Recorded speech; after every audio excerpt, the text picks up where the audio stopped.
kita kali ini seperti biasanya akan dibawakan oleh Dr. Firwan Fitri LC dengan pembahasan kitab Hadis Sahih Bukhari.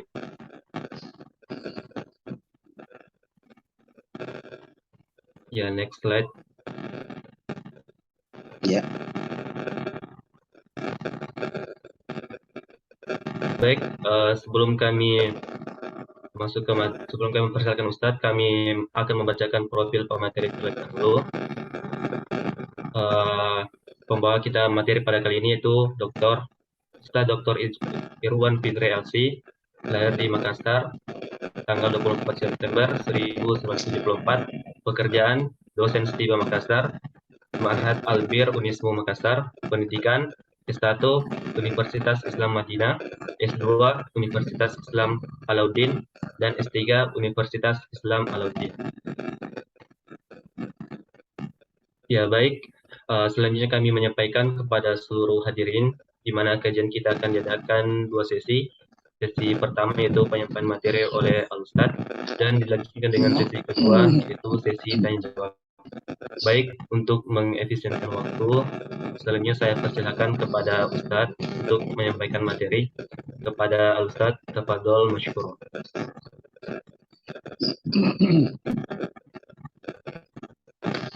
Bismillahirrahmanirrahim. Alhamdulillahirabbil alamin. Bihi nasta'inu ala umuri din. Wassalatu wassalamu ala asyrafil anbiya'i wal mursalin sayyidina Muhammadin wa ala alihi wa sahbihi ajma'in.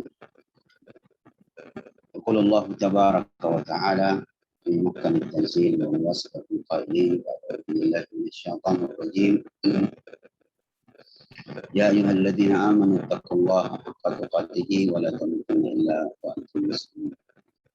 اللهم صل على محمد وعلى آله وصحبه وسلم.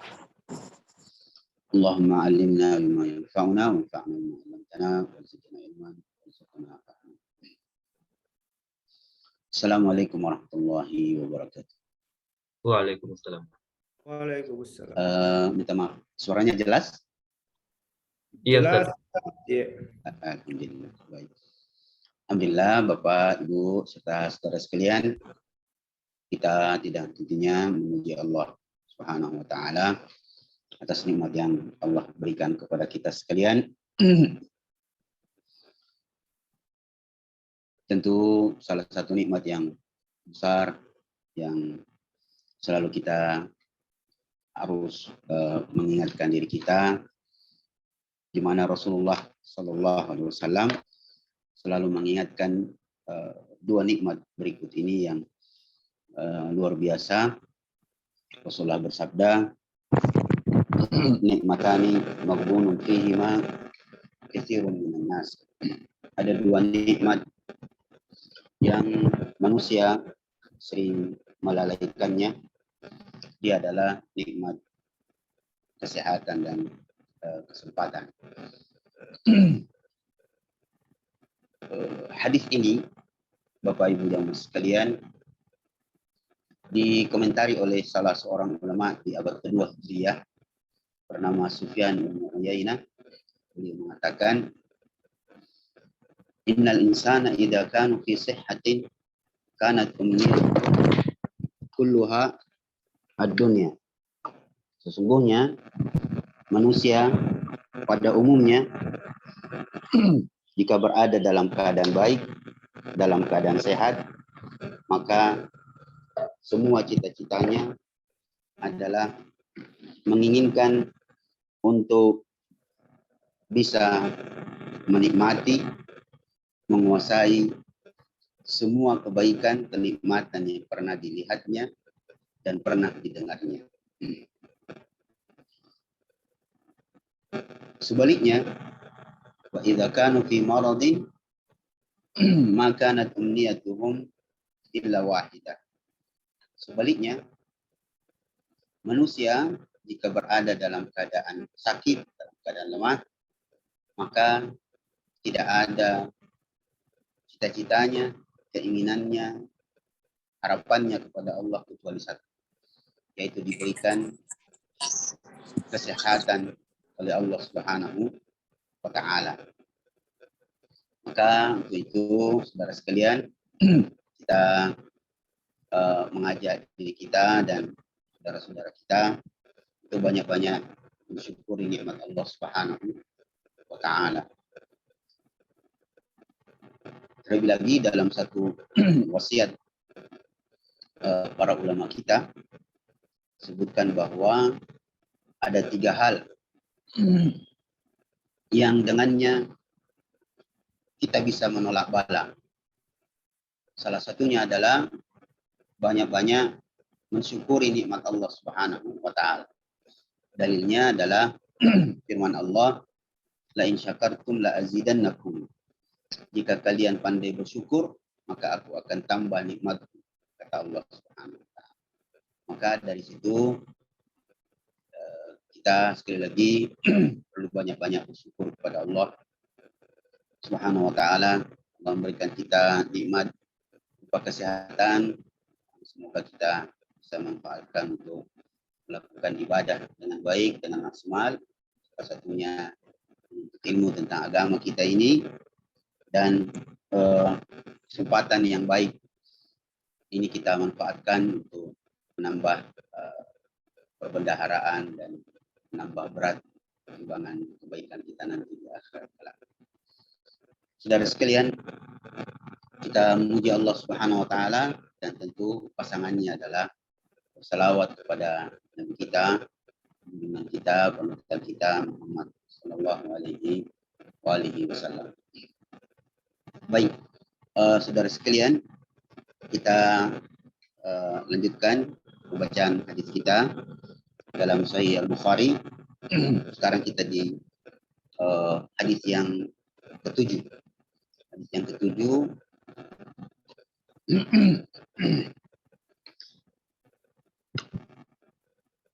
Haddatsana Abu Yaman Al-Hakam bin Nafi' qala akhbarana Syu'aib an Az-Zuhri. Minta maaf saudara sekalian bahwa hadis berikut ini cukup panjang, ya.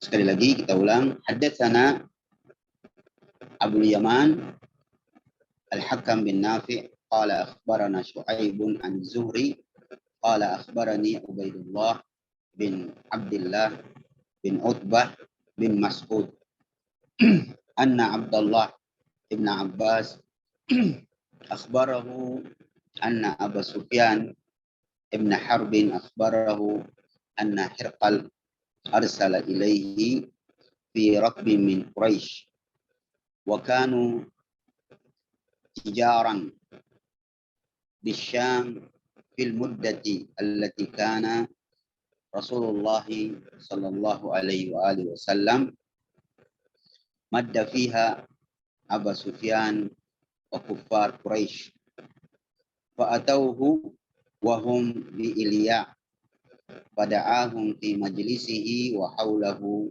udama'ur Rum thumma da'ahum wa da'a bi turjumanihi faqala ayyukum aqrabu nasaban bi hadzal rajul alladhi yaz'umu annahu nabi.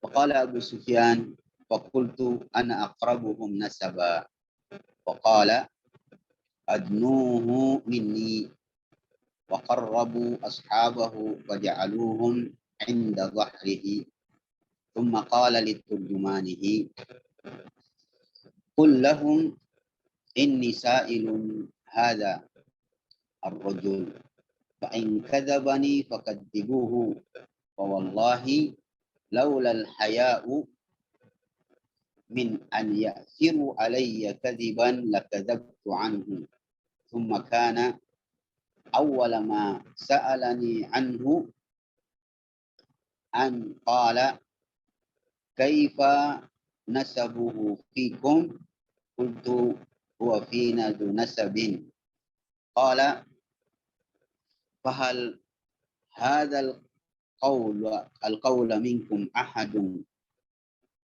qattun qabla qultu la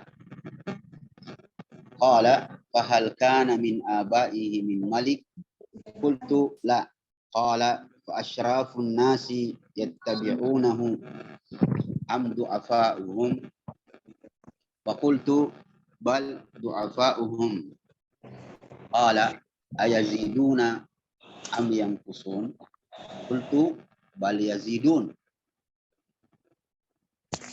قال فهل يرتد أحد منهم سخطة لدينه بعد أن يدخل فيه قلت لا قال فهل كنتم تتهمونه بالكذب قبل أن يقول ما قال قلت لا قال فهل يغدر قلت لا ونحن منه في مدة لا ندري ما هو فاعل فيها قال ولم تمكنني كلمة أدخل فيها شيئا غير هذه الكلمة قال فهل قاتلتموه قلت نعم قال فكيف كان قتالهم إياه قلت الحرب بيننا وبينه سجال ينال منا وتناله منه قال ماذا يأمركم قلت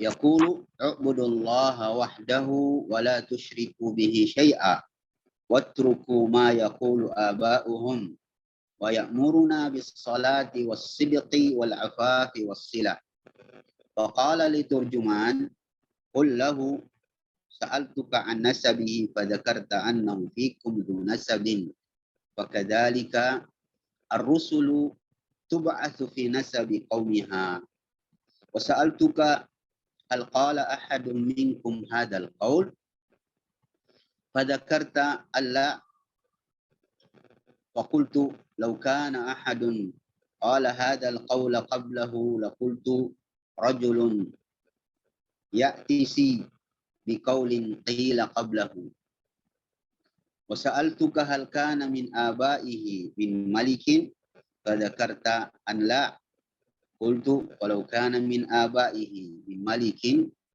قلت رجل يطلب ملك أبيه وسألتك هل كنتم تتهمونه بالكذب قبل أن يقول ما قال فذكرت أن لا فقد أعرف أنه لم يكن ليذر الكذب على الناس ويكذب على الله سألتك أشراف الناس اتبعوه أم ضعفاؤهم فذكرت أن ضعفاءهم اتبعوه وهم أتباع الرسل وسألتك يزيدون أم ينقصون فذكرت أنهم يزيدون كذلك أمر الإيمان حتى يتم وسألتك أيرتد أحد سخطة لدينه بعد أن يدخل فيه فذكرت أن لا وكذلك الإيمان حين تخالط بشاشته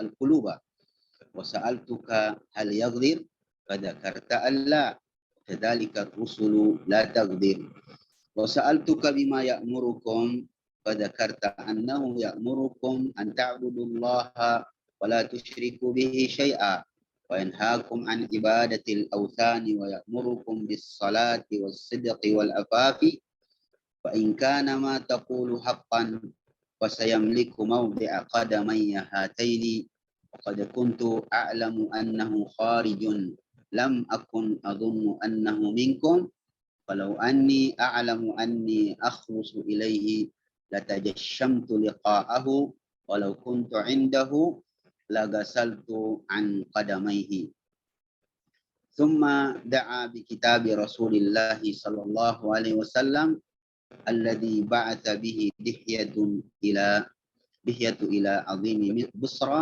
فدفعه إلى هرقل فقرأه فإذا فيه. Sampai di sini teks hadisnya, Bapak Ibu saudara sekalian. Kita baca terjemahannya dan memang butuh kesabaran. Teks hadisnya cukup panjang. Kita mulai pelan-pelan menyebutkan artinya dan sambil menyebutkan artinya kita mengambil beberapa pelajaran yang terkandung dalam setiap teks. Hadatsana Abul Yaman, dari telah menceritakan kepada kami Abul Yaman, namanya adalah Al-Hakam bin Nafi. Beliau mengatakan telah mengabarkan kepada kami Syuaib dari Az-Zuhri. Az-Zuhri maksudnya adalah ulama yang meriwayatkan hadis. Qala, dia mengatakan telah mengabarkan kepadaku Ubaidullah bin Abdullah bin Utbah bin Mas'ud, maksudnya kalau singkatnya sahabat yang biasa kita dengar namanya disingkat Abdullah bin Mas'ud. Anna Abdullah bin Abbas, bahwasanya Ibnu Abbas radhiyallahu anhu, Ibnu Abbas adalah Abdullah bin Abbas adalah anak dari Al-Abbas, paman Rasulullah. Berarti Ibnu Abbas ini adalah sepupu Rasulullah Sallallahu Alaihi Wasallam. Mengabarkan kepadanya, ya, bahwa anna Abu Sufyan bin Harbin, bahwasanya Abu Sufyan ini salah seorang sahabat Nabi, dan Abu Sufyan ini merupakan sepupu, ya, sepupu dari Rasulullah Sallallahu Alaihi Wasallam. Apa yang terjadi? Abu Sufyan mengatakan bahwa Heraklius telah memintanya untuk datang menemuinya. Anna Heraklius arsala ilaihi fi raqbin min Quraisy. Heraklius mengirim permintaan kepada Abu Sufyan untuk menemuinya. Wa kanu tijaran bisyam fil muddati allati kana Rasulullah sallallahu alaihi wasallam madda fiha Abu Sufyan wa kufar Quraisy. Dan adalah Abu Sufyan satu di antara rombongan para pedagang yang sering mondar-mandir antara Mekah dan negeri Syam. Negeri Syam kita ketahui, Bapak Ibu dan sekalian, itu sekarang sudah menjadi negara-negara sendiri.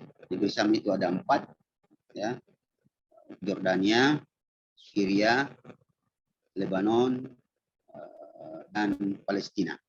Jadi kalau kita ditanya orang, negeri Syam itu apa saja, yaitu 4 tadi. Ya.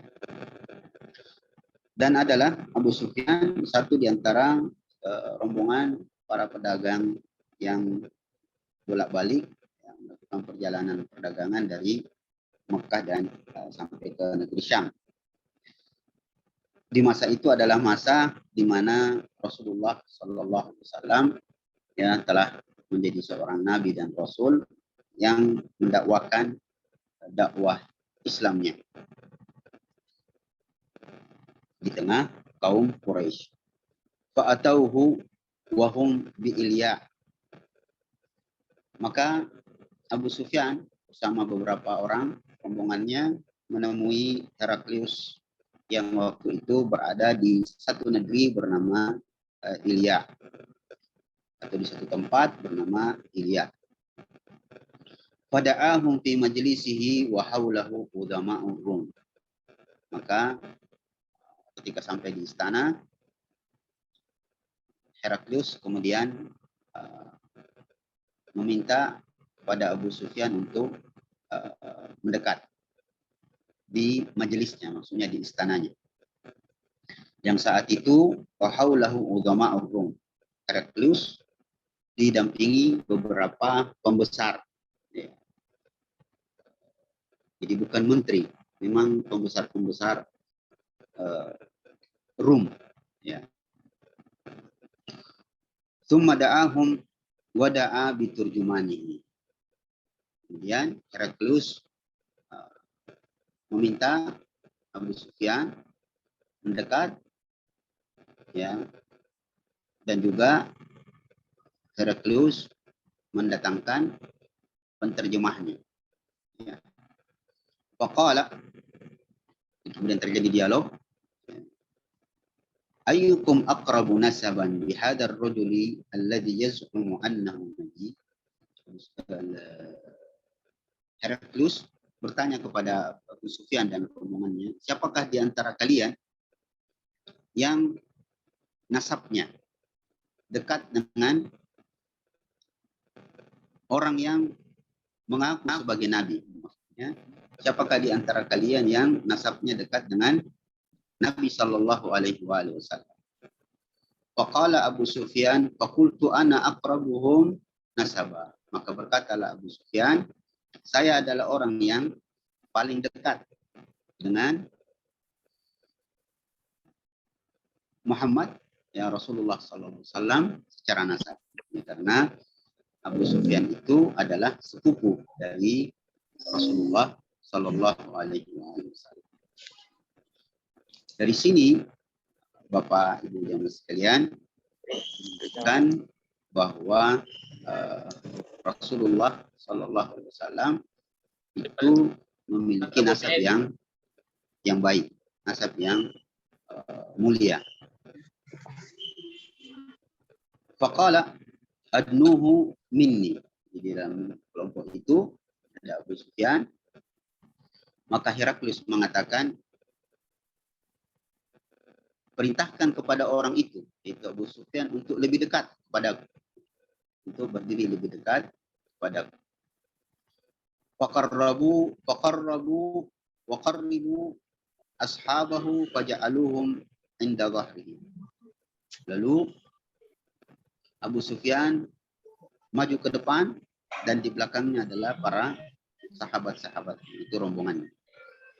Tsumma qala liturjumanihi, maka Heraklius kemudian berkata kepada penterjemahnya, dia meminta untuk berbicara kepada Abu Sufyan, qul lahum, katakan kepadanya, pada Abu Sufyan dan rombongannya itu, inni sa'ilun hadar rajul, saya mau bertanya kepada orang itu, yaitu Abu Sufyan, ya, fa in kadzabani fakadzibuhu, kalau dia bohong dalam jawabannya, maka dustakan juga dia, dustakan saja orang itu. Wa wallahi laulal haya'u min an yasiru alayya kadziban lakadzabtu anhu. Demi Allah, sekiranya bukan karena malu kepada Allah Subhanahu wa taala, mereka akan melakukan sesuatu, ya, dan mendustakan omonganku, sungguh aku akan berdusta.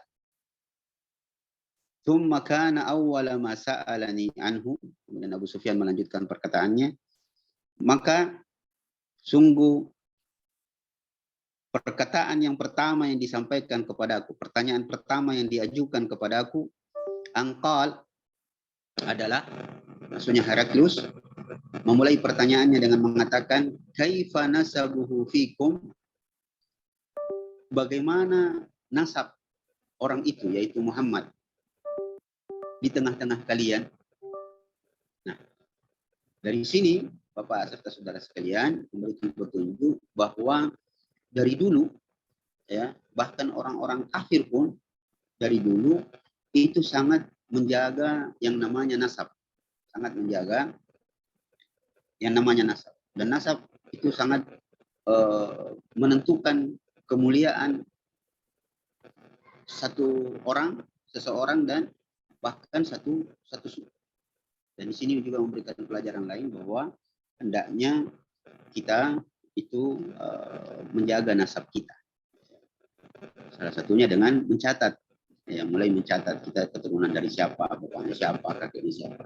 Salah satu kekurangan kita sampai hari ini adalah banyak di antara kita yang cuma hafal nama bapaknya dan nama kakeknya, nama bapaknya dan nama kakeknya, atau dari sisi ibu nama mamanya dan nama mamanya. Jarang di antara kita yang bisa menghafal dan tahu, ya, jangankan menghafal, tahu saja bahwa ada mamanya, bapaknya, mama, bapaknya, dan seterusnya sampai keturunan ketujuh itu sudah jarang. Itu pelajarannya. Kita lanjut. Kaifa nasabuhu fikum? Heraklius bertanya, bagaimanakah nasabnya Muhammad itu di tengah-tengah kalian? Qultu, berkata Abu Sufyan, huwa fina dzu nasabin. Dia di tengah kami, ya, keluarga kami adalah orang yang memiliki nasab yang baik. Heraklius bertanya lagi, fahal hada al-qawla minkum ahadun qattun qablah? Apakah ya dia adalah atau bagaimanakah kedudukannya, ya, nasabnya di tengah-tengah kalian? Kemudian apakah ada orang lain yang pernah mengatakannya sebelum dia? Ya, maksudnya tentang nasab Muhammad itu. Qultulah, aku berkata, kata Abu Sufyan, tidak. Qala, lalu Heraklius menimpali lagi, fahal kana min abaihi min malikin? Apakah bapaknya, kakeknya dan seterusnya, ya, dari kalangan para raja? Qultulah, Abu Sufyan mengatakan bukan. Qala fa asyrafun nasi yattabi'uhu am du'afa'uhu. Heraklius bertanya lagi, apakah pengikutnya dari golongan orang-orang yang ningrat, orang-orang yang mulia, atau yang mengikutinya, para pengikut Muhammad itu adalah orang-orang lemah di antara mereka, orang-orang miskin, orang lemah? Fakultu bal du'afa'uhu. Ya, bahkan pengikutnya adalah orang-orang lemah. Qala ayaziduna am yanqusun? Berkata lagi Heraklius, apakah pengikutnya itu bertambah terus atau berkurang? Ya, qultula bal yazidun. Abu Sufyan berkata, bahkan pengikutnya semakin bertambah. Berkata lagi Heraklius, fahal yartaddu ahadun minhum sakhtatun lidinihi ba'da an yadkhula fihi? Apakah ada yang murtad, ya, dari agamanya, dari pengikut Muhammad yang sudah masuk Islam, dia murtad karena merasa bahwa ada yang tidak beres dalam agama ini, agama Muhammad? Ya, qultula, Abu Sufyan mengatakan, aku menjawab, tidak ada yang murtad. Orang-orang lemah dari pengikut Muhammad yang sudah ikut kepada Rasulullah SAW itu tidak ada satupun yang murtad, tidak ada yang merasa berat dengan ajaran yang diajarkan oleh Muhammad. Qala fahal kuntum tattahimunahu bil kadhibi qabla an yaqula ma qala? Qultu la. Berkata Heraklius, apakah kalian mencurigainya, menuduhnya sebagai pendusta sebelum dia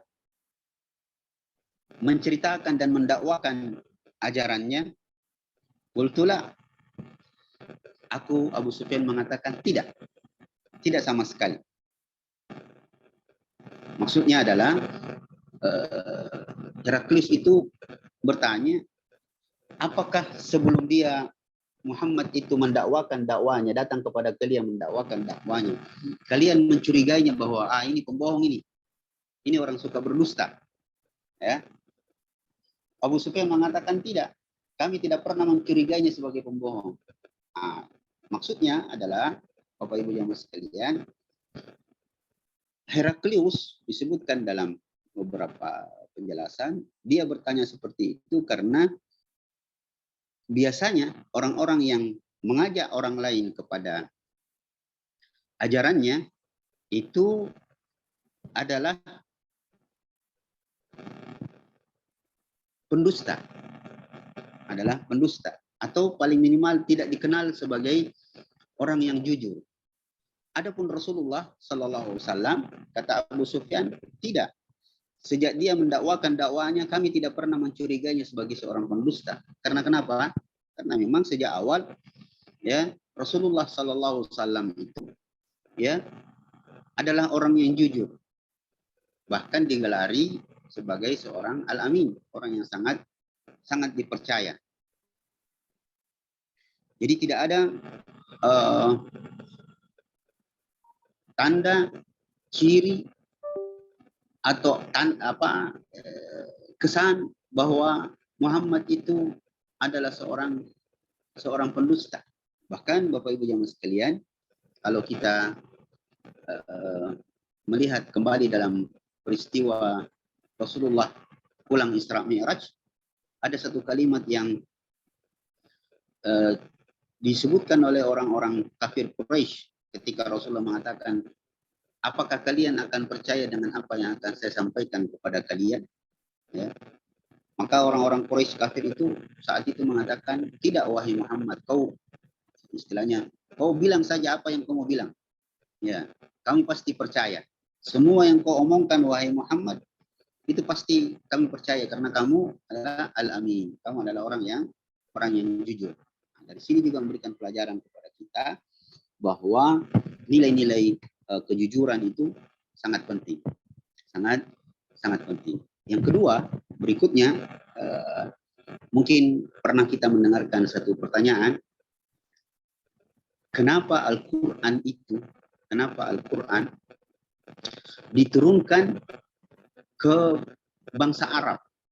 Al-Quran diturunkan ke bangsa Arab lewat Nabi Shallallahu Alaihi Wasallam. Jawabannya, kata para ulama kita, adalah karena orang-orang Arab itu tidak mengenal kalimat dusta. Ya, dia tidak dikenal dengan kalimat dusta, artinya bohong. Sekalipun ada kalimat dalam bahasa Arab itu al-kadzib, biasa dikenal dengan kalimat kadzib, tapi kadzib dalam bahasa Arab dulu-dulunya itu maknanya adalah melakukan kesalahan, bukan dusta. Dan Rasulullah adalah bagian dari orang Arab yang sangat dikenal sebagai orang yang sangat jujur, bahkan bercanda pun beliau jujur, tidak berdusta. Nah, inilah sebab kenapa Heraklius bertanya seperti itu. Nah, nanti kita akan lihat di ujungnya. Kita ulang. Apakah kalian pernah menuduhnya, mencurigainya, bahwa apa yang dikatakan oleh orang itu, Muhammad, adalah dusta? Qultulah, Abu Sufyan mengatakan tidak. Qala fahal yaqdir, Heraklius bertanya lagi, apakah orang itu, yaitu Muhammad, pernah berkhianat? Qultulah, tidak. Wa nahnu minhu fi muddatin la nadri ma huwa fa'ilun fiha. Bahkan dia adalah orang-orang yang, kalau Ibu lihat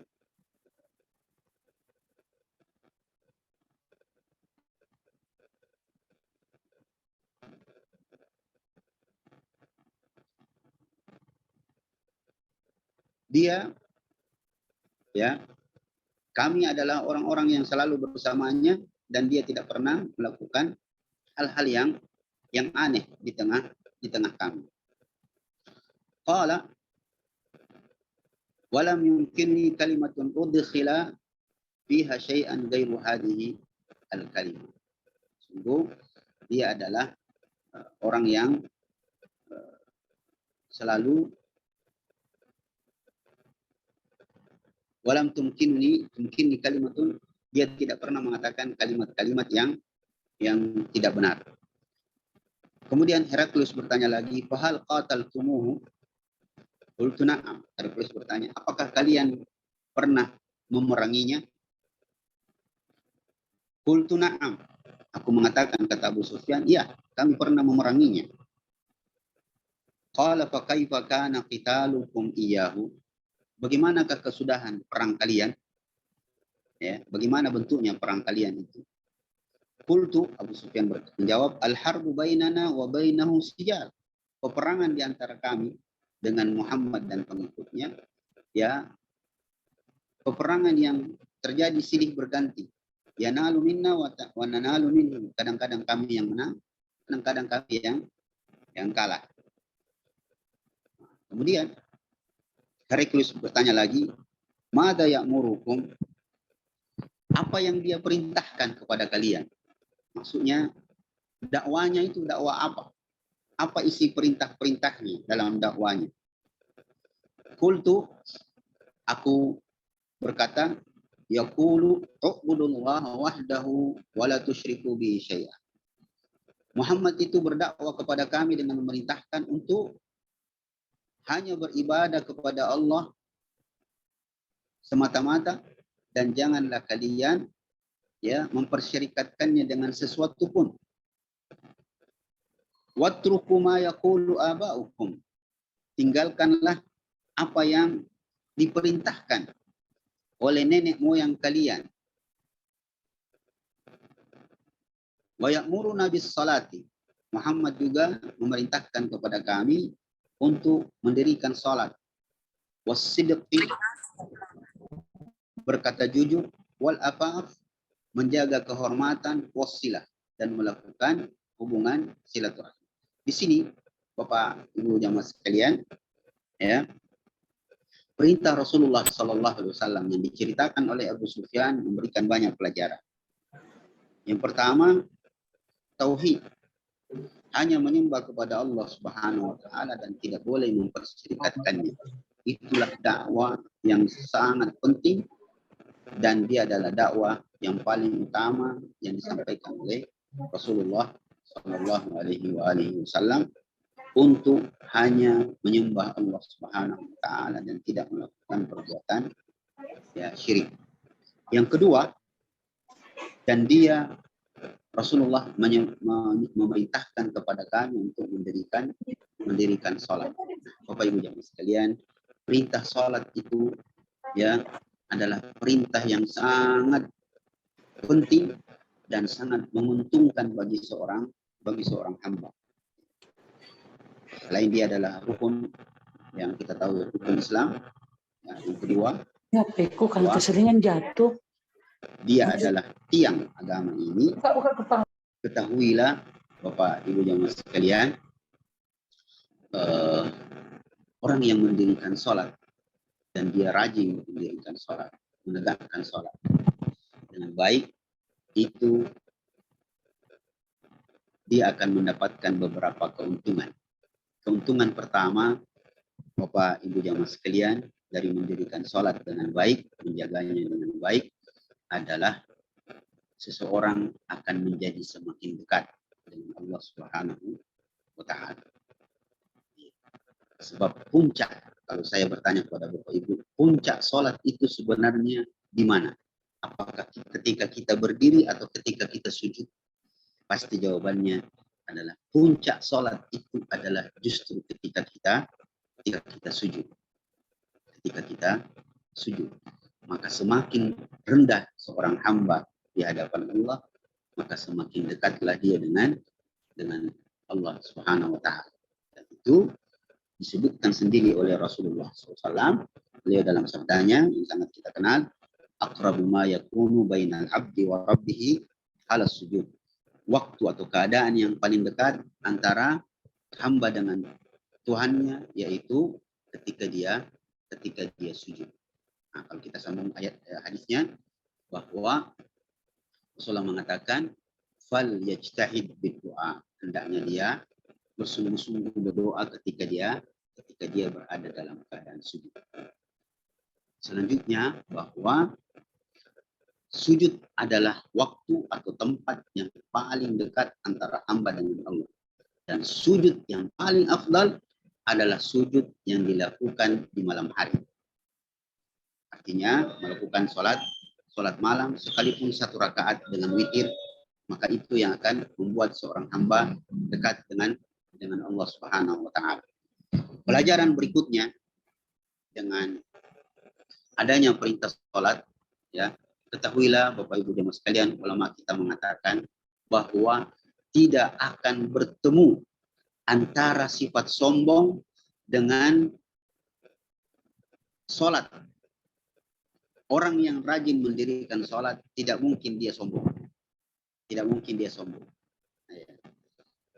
Artinya, kalau ada orang yang sombong, baik dari sisi ucapan, tingkah laku, maka bisa ditebak-tebak bahwa orang itu sholatnya sedikit, bahkan dia tidak sholat dengan baik. Sebab orang yang sholat itu tahu bagaimana caranya dia merendahkan ya dirinya di hadapan Allah dan merendahkan hatinya bersama samanya manusia. Itu manfaat. Maka kenapa perintah Rasulullah pertama adalah mengisahkan Allah, yang kedua adalah sholat. Coba kita lihat perintah berikutnya. Dan dia, kata Abu Sufyan, memerintahkan kami untuk selalu berkata jujur. Berkata jujur. Kata jujur adalah sesuatu yang sangat berat, Bapak Ibu jemaah sekalian. Apalagi kita bangsa Indonesia sekarang ini ya krisis moral, dan krisis yang sangat krisis adalah ya, hilangnya nilai-nilai kejujuran. Ya, kejujuran ini di tengah bangsa kita dalam beberapa dekade ini ya menjadi barang langka dan sangat mahal, ya, sangat mahal.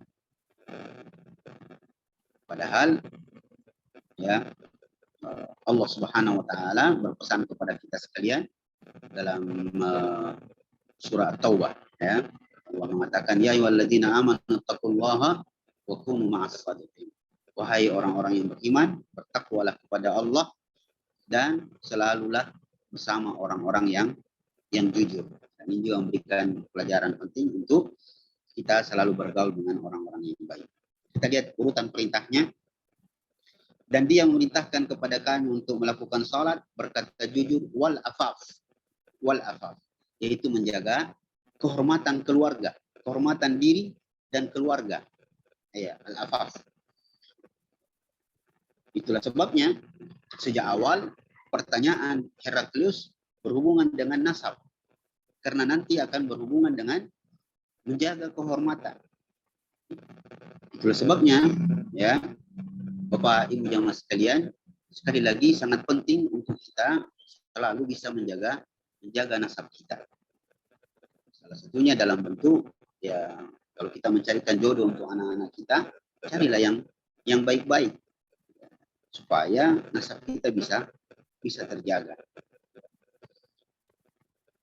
Wassilah, dan kami diperintahkan oleh Rasulullah SAW untuk menjaga ya hubungan kekerabatan, hubungan silaturahim. Jadi tidak boleh seorang muslim memutuskan tali persaudaraannya ya silaturahimnya dengan saudara-saudaranya, terutama yang memiliki hubungan darah dengannya.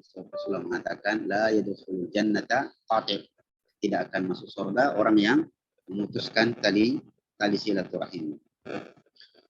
Kita lanjutkan hadisnya. Waqala liturjumanihi, dia pun Heraklius berkata kepada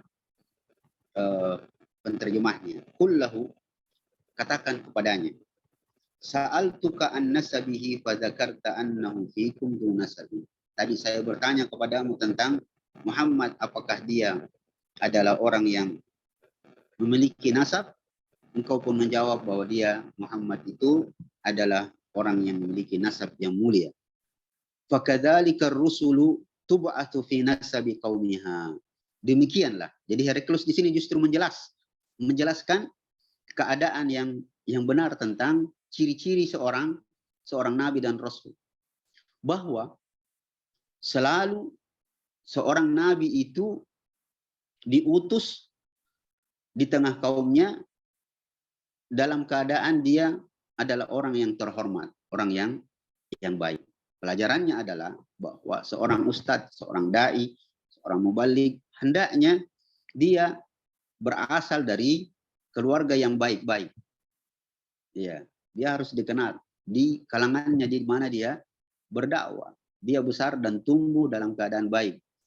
Begitu juga ya pelajaran berikutnya, seorang bapak adalah penanggung jawab dalam satu rumah tangga, maka dia tidak mungkin ya bisa mendakwai anak dan istrinya dengan baik kalau dia tidak memberikan contoh yang baik. Itu pelajarannya. Bahwa semua rasul diutus di tengah kaumnya ya selalu memiliki nasab yang baik. Sebab kalau tidak orang akan mencelanya. Jangan kau berdakwah kau.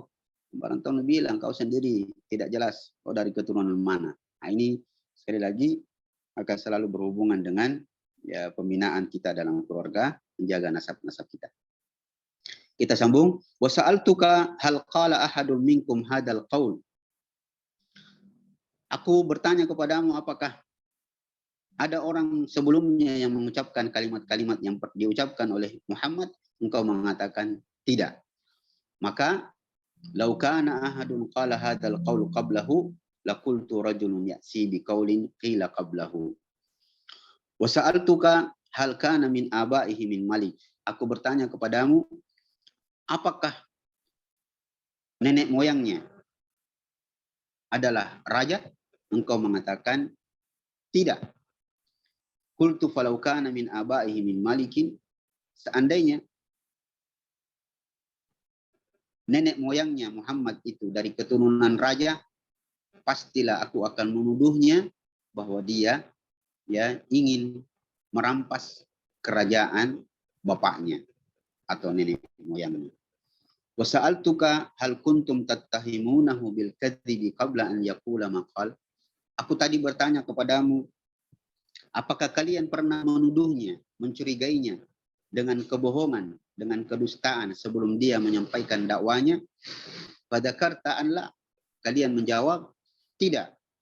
Faqad a'rifu annahu lam yakun liyadaral kadziba 'alan nasi wa yakdziba 'ala Allah. Demikianlah, sungguh saya sangat mengenal dan mengetahui bahwa tidak mungkin dia berdusta dalam ucapan-ucapannya kepada manusia, dan dia juga tidak mungkin berdusta ya atas nama Allah Subhanahu wa taala. Wa sa'altuka asyrafun nasi tabauhu am du'afa'uhu. Aku bertanya kepada kalian, apakah pengikutnya adalah orang-orang ningrat, orang-orang mulia, atau yang mengikutinya justru orang-orang lemah? Fadzakarta anna du'afa'um tabauhu. Kau menjawab bahwa orang-orang lemahlah kebanyakan menjadi pengikut Muhammad. Wahum atba'ur rusul. Demikianlah sebenarnya ya para nabi itu ciri-cirinya pengikutnya adalah kebanyakan orang-orang yang lemah. Ustadz itu, dai itu ya pasti kebanyakan yang mengikutinya adalah orang-orang lemah. Kemudian wasa'altuka ayaziduna am yanqusun. Saya bertanya kepadamu, apakah pengikutnya bertambah atau berkurang? Kamu menjawab bahkan bertambah.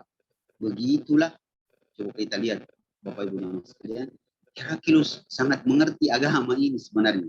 Kita akan lihat pada ujung-ujungnya nanti. Wa kadzalika amrul imani hatta yatim. Demikianlah keimanan itu akan bertambah selalu ya pada diri seseorang kalau dia ya dalam proses belajar sampai dia sempurna di ujungnya. Jadi Bapak Ibu jamaah sekalian, perkataan ini memberikan pelajaran kepada kita bahwa kalau kita dalam proses belajar mengajar itu harusnya ya keimanan kita semakin bertambah, bertambah karena ditambah dengan pengetahuan tentang agama kita ini. Jadi harus selalu kita belajar, karena dengan belajar iman akan semakin bertambah. Wa sa'altuka ayartaddu ahadun sakhtatan atau sakhtatun lidinihi ba'da an yadkhula fi. Apakah ada yang murtad setelah masuk ke dalam agamanya Muhammad karena merasa benci dengan agamanya, dia masuk kemudian ini tidak beres agama.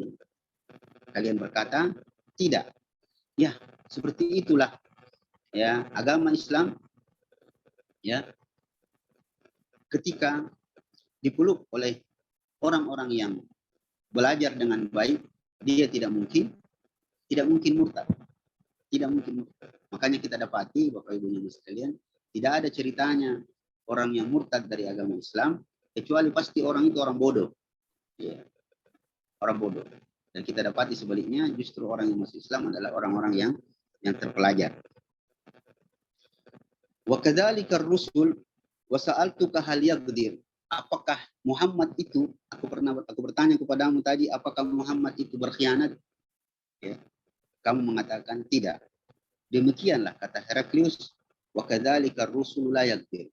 Demikianlah, memang nabi itu tidak berkhianat.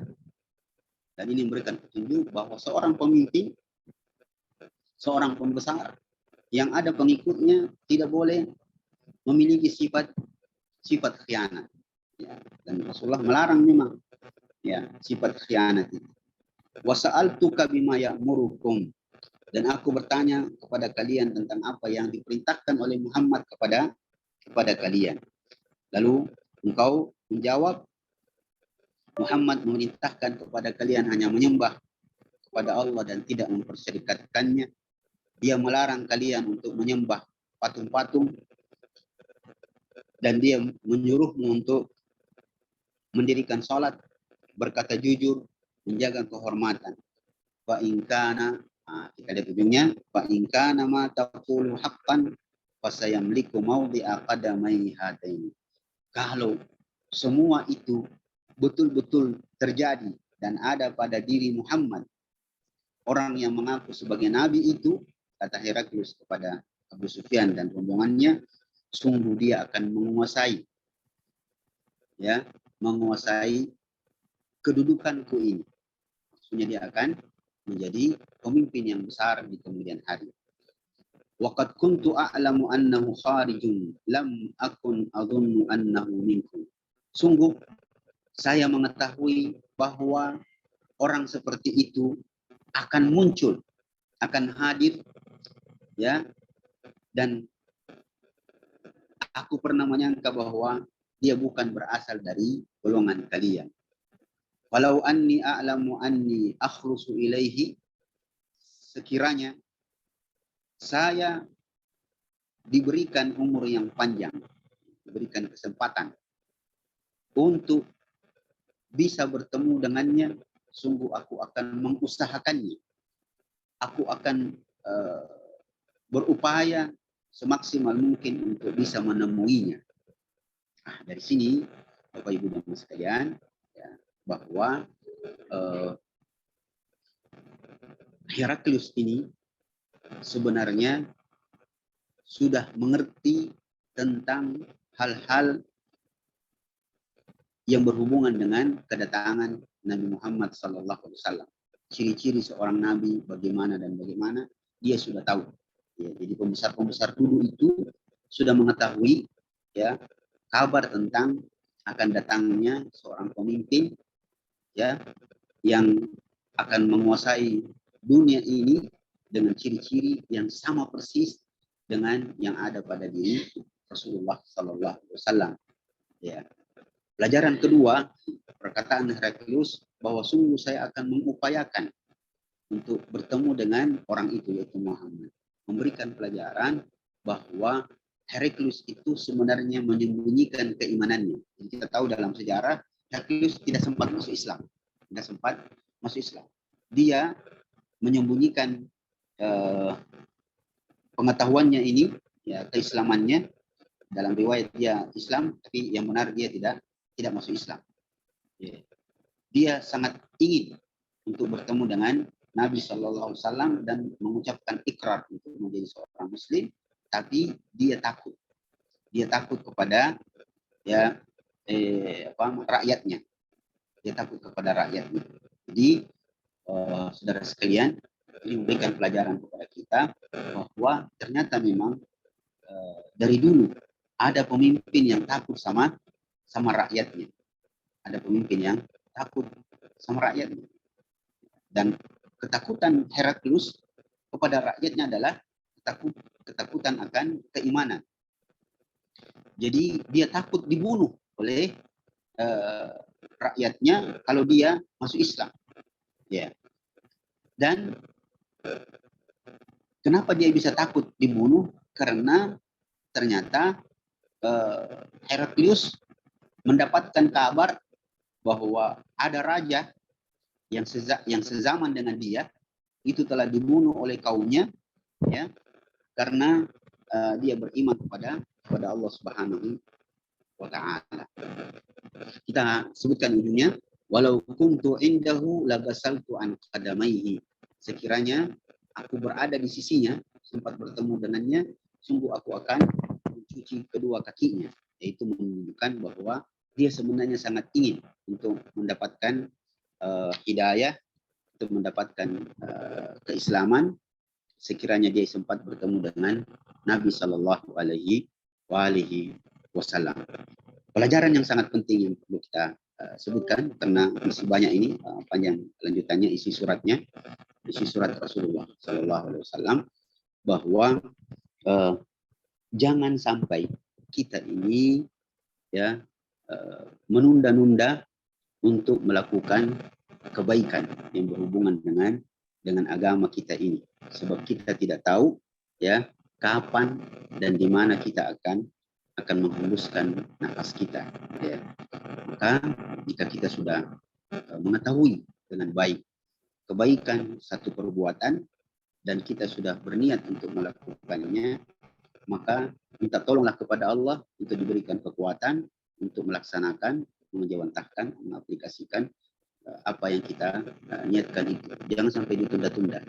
Dalam satu riwayat yang disebutkan oleh Ibnu Jauzi dalam kitabnya Talbis Iblis yang sudah diterjemahkan dalam bahasa Indonesia, perangkap-perangkap setan, ya, dia menyebutkan satu riwayat bahwa iblis itu berkata kepada Musa alaihissalam bahwa salah satu cara saya menipu manusia ini adalah tidaklah dia berniat untuk melakukan satu kebaikan kecuali saya datang untuk menghalangi dan menghalau niatnya dari aplikasi yang akan dia lakukan. Maka kita sudah mengetahui sesuatu yang baik dan kita mau berbuat baik, misalnya kita sudah mau bersedekah, misalnya wah ini besok hari Jumat ini hari yang baik ini untuk kita melaksanakan kebaikan, melakukan sedekah ya, apalagi disebutkan dalam beberapa hadis yang sahih bahwa berbuat baik, terutama bersedekah di hari Jumat itu pahalanya sangat besar dan dilipat gandakan oleh Allah Subhanahu wa taala. Nah, kalau sudah berniat di malamnya, besok paginya cepat-cepat laksanakan cepat. Jangan sampai dia tertunda-tunda dan akhirnya tidak jadi kita melakukan itu dan akhirnya kita tidak mendapatkan apa-apa dari kebaikan yang sudah kita niatkan. Sekira ini Pak Ibu sekalian, mohon maaf ya sedikit monoton karena teks hadisnya cukup panjang. Mudah-mudahan bisa memberikan tambahan pengetahuan. Sallallahu alaihi Muhammadin wa ala alihi wasallam. Assalamualaikum warahmatullahi wabarakatuh. Silakan kalau ada yang silakan. Baik. Ya baik, demikian penyampaian materi yang sangat menarik oleh Ustadz. Selanjutnya kami akan buka sesi tanya jawab.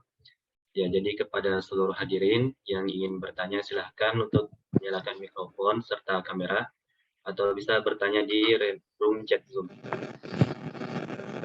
Ya, kami persilahkan.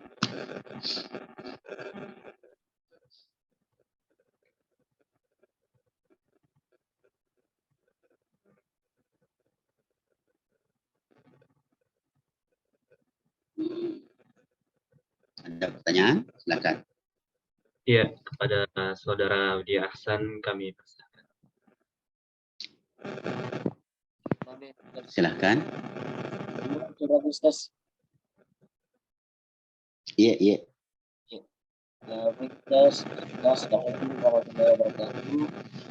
Waalaikumsalam. Terima kasih Ustaz atas kesempatannya. Saya ingin bertanya begini Ustaz, mengenai tentang kejujuran. Di sini pernah suatu ketika saya Ustaz, saya berbohong demi untuk ada teman saya yang ingin berkelahi pada waktu itu Ustaz. Karena ini satunya dia tidak sengaja senggol tasnya ini Ustaz dan jatuh di drainase. Akhirnya basah dan ini satu teman saya marah dan semua teman saya menuduh ini yang yang anu, tapi saya bohong Ustaz. Saya bilang ada tadi orang yang lewat. Bagaimana yang lewat dan senggol itu sehingga jatuh tasnya. Bagaimana itu Ustaz dengan ini? Iya. Baik. Berbohong dengan Eh, kebaikan mungkin seperti itu dalam- Ustaz. jadi Kasih hukum Ustaz. asalnya berdusta itu tidak boleh, dia diharamkan. Bahkan Rasulullah mengatakan min alamatil al-munafik, dari tanda-tanda atau ciri orang yang munafik, salah satunya adalah idza haddatsa kadzaba. Kalau dia berbicara, dia berdusta. Tetapi kemudian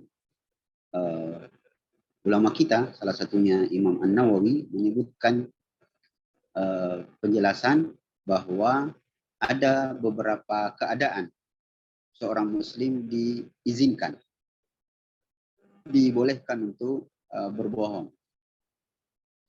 Salah satunya adalah ketika ingin mendamaikan orang yang bersengketa. Kalau ada orang yang kita lihat ini bahaya, ini bisa berkelahi, bisa bersengketa, maka boleh kita berbohong. Tempat lain disebutkan bahwa boleh kita berdusta, berbohong ketika ingin menyelamatkan orang yang akan dibunuh. Ya. Jadi umumnya boleh kita berbohong jika ada maslahat di dalamnya.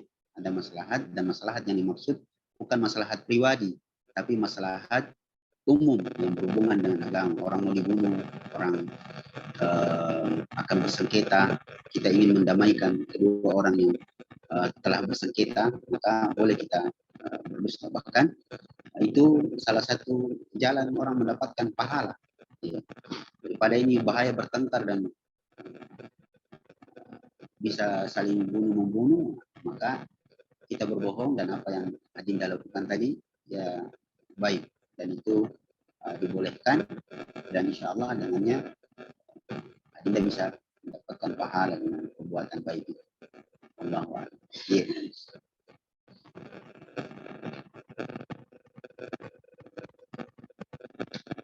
Ya, baik. Selanjutnya kepada seluruh hadirin yang ingin mengajukan pertanyaan, kami persilahkan.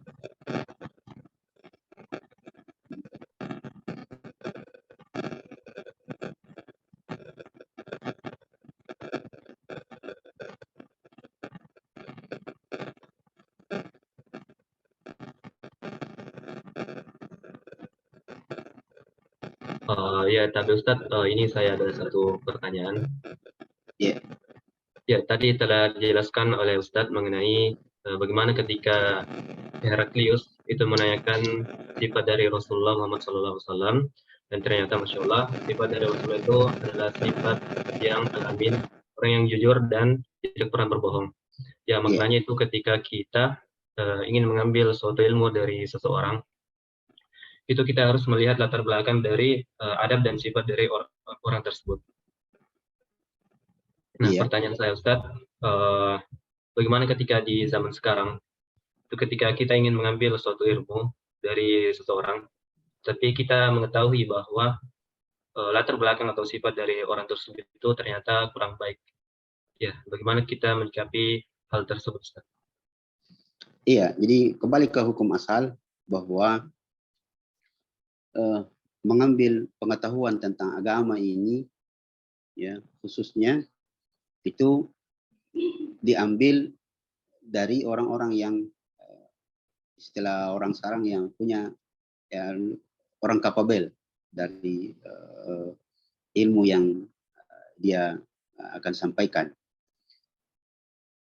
Jadi kalau kita melihat pesan dari ulama-ulama kita, salah satunya Ibnu Mubarak, salah seorang dari guru Imam Syafi'i, beliau hidup di abad kedua Hijriah, terkenal sebagai ahli hadis dan ahli ibadah. Beliau itu pernah mengucapkan satu kalimat singkat yang berhubungan dengan mengambil ilmu, yang sebenarnya waktu itu berhubungan dengan ilmu sanad hadis, ya. Karena dalam ilmu hadis itu pembawa berita tentang sebuah hadis itu harus terkenal jujur. Ya, tidak boleh kita mengambil hadis dari orang-orang yang dikenal, jangankan pendusta, pernah berbohong.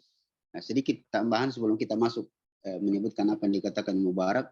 Jadi ulama kita itu, salah satunya Imam Bukhari, disebutkan dalam satu riwayat, beliau pernah mau mengambil hadis dari seseorang yang diberitakan kepada beliau bahwa orang itu punya apa namanya rentetan silsilah hadis.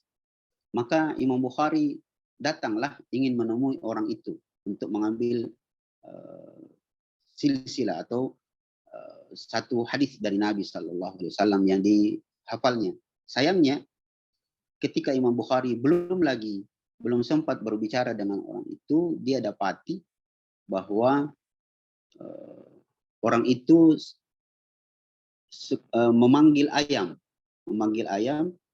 Kalau kita mungkin modelnya itu kan, kalau orang begitu berarti dia ada makanan di tangannya, beras kah, jagung kah, yang dipakai untuk memanggil ayam. Ternyata saya tidak salah, memang Imam Bukhari yang melihat orang itu, ternyata orang itu memanggil ayamnya tapi di tangannya tidak ada makanan. Maka Imam Bukhari membatalkan dirinya untuk mengambil hadis dari orang tersebut karena beliau menganggap ya dia telah berbohong.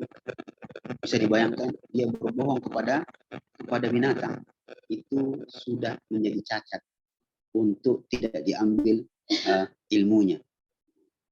Maka bagaimana lagi kita mengambil ilmu dari agama ini, dari orang-orang yang berdusta kepada manusia, apalagi ditambah sering berdusta atas nama Allah. Dia mengatakan satu hadis bahwa ini hadis dari Nabi, padahal bukan, dia yang bikin sendiri. Ya, nah ada orang yang berani mengucapkan satu kalimat lalu dia mengklaim bahwa itu hadis dari Nabi, padahal bukan, dia bikin cerita sendiri. Ini ciri pendusta. Dan apalagi kalau orangnya berdusta untuk membuat orang tertawa, itu bahaya sekali. Lalu dustanya itu untuk membuat orang tertawa dan mengklaim bahwa itu hadis Nabi, bahaya sekali. Rasulullah SAW mengatakan dalam satu sabdanya dalam hadis yang sahih, Rasulullah mengatakan, wailun liman kadziba liyudhikan nas, atau kama qala sallallahu alaihi wasallam. Celakalah orang-orang yang berdusta hanya untuk membuat orang lain tertawa. Coba kita bayangkan bagaimana itu. Jadi kesimpulannya memang dalam kehidupan kita ini kita harus bisa memperhatikan kredibilitas dan kapabilitas seseorang, ya, di mana kita mengambil ilmu ini, terutama ilmu agama ini. Ya. Wallahu a'lam. Ya, bisa kita analisa sendiri. Baik. Wallahu a'lam. Ya, syukur Ustaz atas jawabannya. Ya. Selanjutnya kami persilakan kepada hadirin yang ingin bertanya karena kita masih punya beberapa menit. Mungkin 10 menit lagi. Ya. Jika ada yang ingin bertanya kami persilakan.